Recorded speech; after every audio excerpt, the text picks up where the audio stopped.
Hey, it's Mesa. In about spring last year, I sort of accidentally ended up kind of quitting most social medias that I was using. That's not to say that I haven't still posted on social media, and by social media I mean Instagram since then, because I have. But I sort of decided that it wasn't really for me. Now, it's not the typical social media stands for this or promotes this, and so therefore I do not like it. It was more so just a personal decision, because I'm the kind of person who can tend to get caught up in, the perception of others and the way people see me on, like, branding, as you might know it as. I get caught up in branding sometimes myself because I feel like I don't have a brand, and I almost try so hard to create a brand, but I'm like, I don't even really need a brand. I'm a living, breathing human person. I am not a walking brand, but there are things about me that are probably branded as me without me even really knowing it. But the people in real life would already know that. They'd see that and go like, oh, that's so Mesa or whatever, right? So I'm like, okay, brand rant aside, in terms of social media and quitting, it really was about my personal style at the beginning. I did have a fallout with some people who I didn't like the previous year, and I thought that social media was, a play in that, and that was also part of the reason why I thought it might be nice to take a step back, which I did. And I have been chronically online since forever. I mean, my personality, my sense of style, I feel has all been shaped by what influenced me growing up and the sort of media I consumed. I have not always been online, and the media online is not the one that has always shaped me, but a lot of it has. A lot of the online cultures have. And I learnt to use the family iPad when I was like 5, so we're talking 2010 or something. And I just figured out how to do it. Whenever the iPad came out was when I figured out how to use it. I used to watch Minecraft YouTubers and Monster High makeup tutorials and whatnot. Shout out Kitty's mama. Love you, Emma.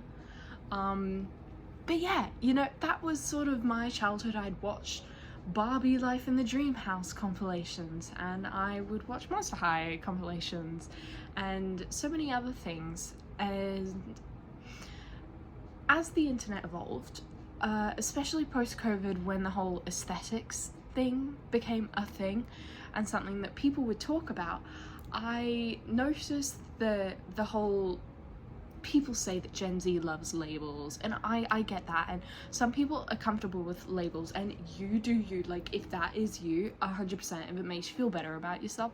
But for me, I'm sort of iffy because I have never fit into a box. Like, even the medical things that have been wrong with me have never been a standard case. I have never had that in my life for some reason. I like to call myself a bit of a medical mystery because I just don't know what the hell's going on up there. Neither does anybody else.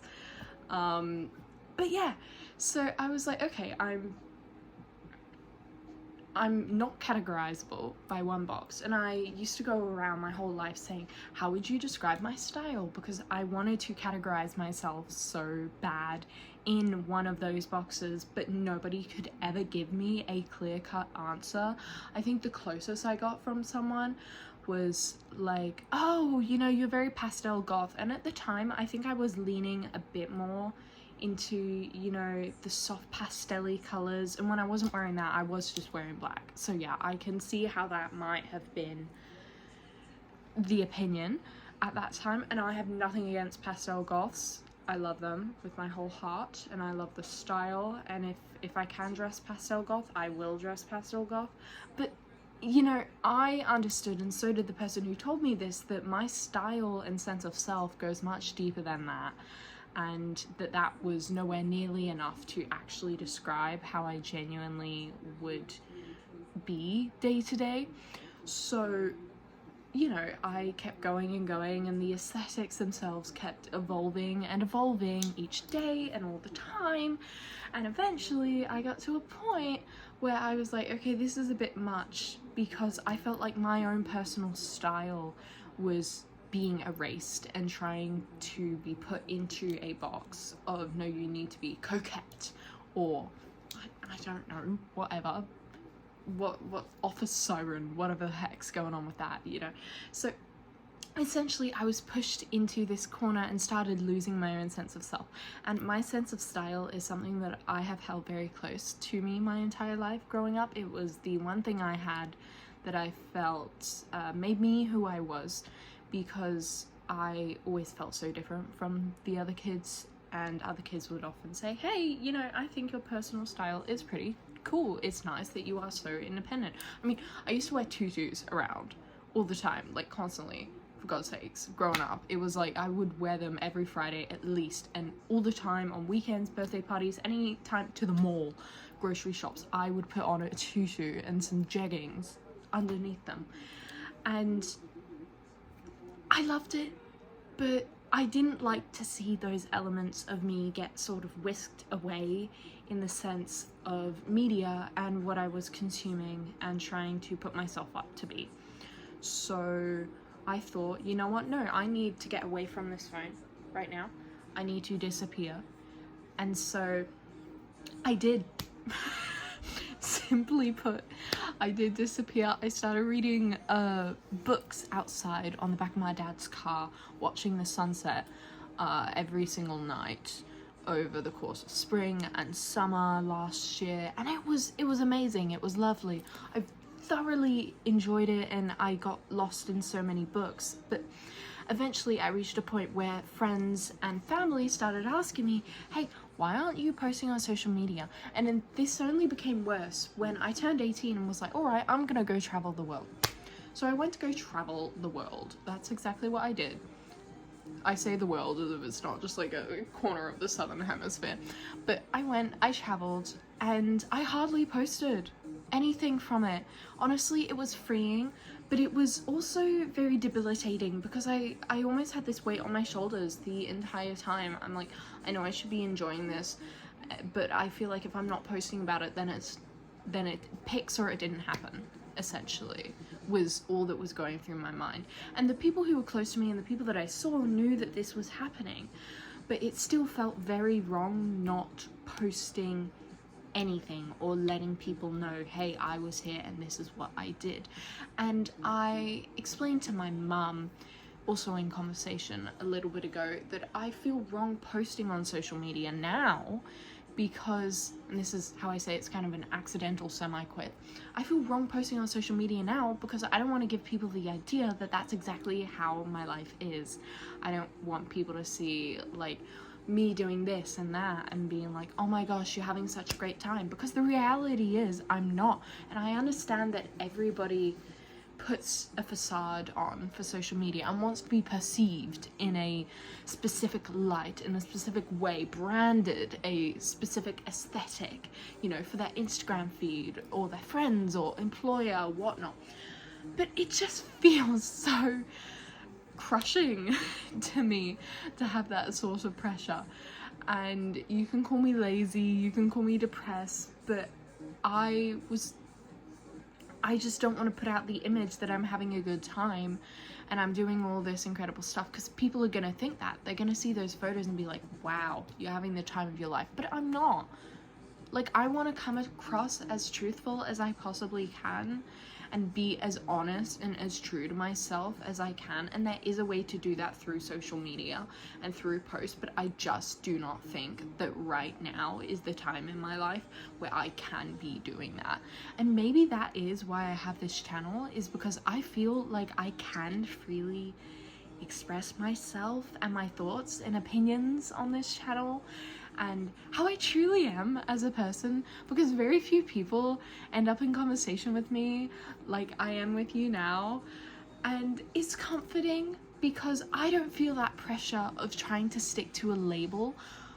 I am just me on this platform, and I still check TikTok, you know, I still have post notifications on for Stray Kids members and Blackpink. And when I log on, unfortunately, instead of seeing my friends' stuff, I usually just see celebrities, maybe my family members. If my friends ask me to go on Instagram and send them a like or comment on their post, I will, but I just felt so bad about not being active and being on there, because it was almost as if I was missing out on something, but at the same time I'm not missing out on anything. And people have since said, oh, I'm so jealous that you're able to just be offline all the time, and like you're fine with not using social media. And it's like, yeah, but it feels a bit lonely. Like, I'm not gonna lie, it's rough out here when you are not on social media. Like, when you meet someone, the first thing they're gonna do is ask for your social media, but like I would rather give them my number or my house or something like that. You know, I'm not the kind of person to be like, oh, here's my Snapchat, here's my TikTok, here's my Instagram, because that's just weird to me. And when people ask me for it, I will genuinely lie and say that I do not have one, just because I cannot deal with that, and I don't want them seeing that I just don't post, because what's the point in asking if you never even post? I'm definitely rambling right now. I have Alfalfa right next to me, my cat. He's sleeping on the bed, which is nice. So, you know, he's here for this whole ramble thing. But yeah, if you stuck around this long, thank you. This is definitely my longest video to date. If you want any more sit down chat sorts of things, let me know. Or maybe I'll just do them, because this channel is mine. I can do whatever the heck I want, and I will. So tell me your thoughts, and tell me how you feel social media impacts you and your consumption of social media impacts you. Does it change your personal style to the point where you feel like you're losing yourself? Or does it make you think that you need to be absolutely perfect? Do you assume that everyone is absolutely perfect, or only celebrities, or only a certain group of people that you feel are genuinely like that? Do you care about likes and followers? I am so curious. Please discuss, because I would really like to hear other opinions about this, because I feel like I'm the only person I've met like this, so help me out. Please.